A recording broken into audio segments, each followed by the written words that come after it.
I would say that intuitively, yes, he's got to go, but I sense he is such an arrogant man, the Prime Minister. He blames everybody but himself. He blames Mandelson. He blames McSweeney. He wasn't told the truth. He wasn't on the ball. I think maybe he could stay because he's so arrogant. Watch how Kemi Badenoch takes apart Keir Starmer in a fierce showdown inside the House of Commons, a clash that hits far closer to home than many might expect. As tensions rise over the Middle East crisis, soaring energy bills and national security, the pressure builds fast. For families already struggling, this debate isn't distant, it's personal. Bills are rising, uncertainty is growing, and answers feel unclear. Before we continue, please take a moment to like this video and subscribe to Britain Daily. It's completely free and it helps us keep bringing you the hard-hitting stories that matter. Let's watch this explosive clip. Kemi Badenoch, Leader of the Opposition. Thank you, Mr. Speaker. And can I thank the Prime Minister for advance sight of his statement. I would also like to pay tribute to our brave servicemen and women serving in the Middle East right now. Mr. Speaker, the Prime Minister is right that Britain did not start this war, but whether we like it or not, we are impacted by it, and this is likely to get worse. The cost of borrowing has jumped, petrol prices are climbing, inflation is rising, and living standards falling. It is time to take decisive action in our national interest. Britain must focus on what is in our power to protect British citizens today. First, we must rapidly solve the energy crisis this war has caused in our country. And second, we must make sure that Britain is ready to defend herself in this new age. A nuclear-armed Iran is an existential threat to the UK. We should be in no doubt whose side we're on in this war, our allies in the Middle East and the United States. So I welcome the Prime Minister meeting some of those allies, and I also welcome his support for diplomatic efforts and military planning to restore freedom of navigation in the region. But we will need to go further than just talking. He says Britain stands ready to play our part. We can all see that we were not ready for this situation. Here's what we need to do now. First, we must take rapid action to increase our energy security and keep bills down, not just until July, but longer than that, permanently. Britain is particularly vulnerable to energy price shocks because we are killing domestic oil and gas production in the North Sea. Labour's policy of more expensive energy and deindustrialisation at this time of crisis is dangerous and irresponsible. It is also harming the defence industry.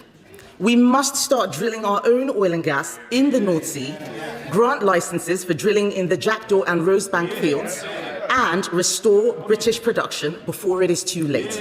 The Prime Minister says this won't impact international prices. This is more than international prices. This is about the domestic supply, especially of gas, all of which is used in this country. Supply matters. And finally, the government must cancel the proposed rise in fuel duty. Hiking taxes on motorists for the first time in 15 years, while prices are surging, is a disgraceful decision. If Britain is to be a stronger country, it needs a stronger economy, not one being hammered by the highest energy prices in the developed world. So, will the Prime Minister grant the oil and gas licences and scrap the rise in fuel duty? I know he'll say that it's the Energy Secretary's job. The Energy Secretary is not the Prime Minister. He is. He can instruct him to grant those licences. But, Mr. Speaker, secondly, to be ready, Britain must be able to defend herself. And that means we must be ready for these situations before they happen. France and Greece, they are I don't know why they're laughing. I'm surprised they're laughing, because last time I checked, France and Greece sent ships to protect our bases in Cyprus while our destroyer was stuck in Portsmouth. It was a national embarrassment on their shoulders, and it should never happen again. We need no further evidence that we are living in a more dangerous world than a decade ago. I'm sure Labour MPs will try and think of a way to make this my fault. Let me remind them, yes, I know, and it is preposterous, but let me remind them the historical illiteracy that is on those benches. Governments of all colours, including those guys there, spent the peace dividend from 1989, when the Berlin Wall fell, until the Ukraine war. And when that war came, the Conservative government responded rapidly and unequivocally. We didn't have anything stuck in Portsmouth when Ukraine was invaded. We trained tens of thousands of Ukrainian soldiers and equipped them with our missiles. We increased defense spending every year since the war started, but the world has since become even more dangerous. Every serious person, Mr. Speaker, every serious person, especially in the military, agrees that Britain must now find a way to spend 3% of GDP on defence by the end of this Parliament. After the election, many of the plans for spending were paused for Labour's strategic defence review. 9 months after publishing it, there is still no defence investment plan that explains how we will fund this. The Defence Readiness Bill is also nowhere to be seen. The question is not whether we need to increase defence spending. The question is what tough choices we must make to do so. That is what is missing from the government's plan. The government has a plan for welfare spending until 2031, but no plans for defence spending. So I say to the Prime Minister, let's put party interest aside. Yes. I'm glad that they're laughing, because I want the public to hear Labour MPs laughing when we say let's put party interest aside. So please keep laughing. Go on, please keep laughing. I say to the Prime Minister, let's find the money to rearm. Let's identify the spending cuts. And if we reach agreement on a joint plan, we can all support those measures in Parliament. Conservatives have already found savings to fund more than £20 billion extra for defence spending. I am willing to work with him to go further. And in his response, Mr. Speaker, I'm sure the Prime Minister will be tempted to misrepresent my position and pretend that I demanded he join in the initial strikes. Yes, I know. They can't even resist the temptation. He and I both know that is not true. But let us get serious. Let's get serious. It is time for us to act decisively in our national interest. Let's show our allies what we bring to the table. Let's show our enemies that we are able and ready to defend ourselves. That requires a defence investment plan. So I ask the Prime Minister in conclusion, when exactly will the defence investment plan be published, and what action is he taking to find the money to pay for it? Well, Mr. Speaker, I noticed that her opening sentence has changed. She used to say, we didn't start the war, but like it or not, we're in it. And we should be in it. That was her position. Now she says, well, they can't make their mind up. They supported the war without thinking through the consequences, and now they're pretending they didn't support the war and they're against it all along. She challenged my position, and she did the mother of all U-turns on the most important decision the Leader of the Opposition ever has to take. Can I thank her for her support for the planning that we're doing with other countries? It is important. It has a number of components, the political and diplomatic component, the logistics as well in terms of getting the vessels through, where we're working with the sector, and of course the military component. We've been working on that for 2 or 3 weeks now, and now bringing together with President Macron the summit later this week in that regard. In relation to energy bills, Mr. Speaker, yes, we all want to get energy bills down, and oil and gas will be part of the mix for many years. But it is because we're on the international market that our bills have gone up.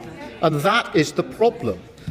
The Strait of Hormuz is a choke point for oil and gas getting to the international market. That's pushed the price up. That's being reflected in every household. And that's why, Mr. Speaker, the only way to take control of our energy bills is to go faster on energy independence. Now, Mr. Speaker, the Leader of the Opposition used to make that argument. In 2022, she said this: it is investment in nuclear and renewables that will reduce our dependence on fossil fuels and keep costs down. She changes her mind on everything. That was her argument. And now just like she pretends she wasn't in favour of getting involved in the war, now she pretends she wasn't in favour of keeping costs down. And Mr. Speaker, she says that we must be ready. That's coming from a party that hollowed out our armed services. Mr. Speaker, on their watch, frigates and destroyers were reduced by 25%. Mine-hunting ships reduced by 50% on their watch.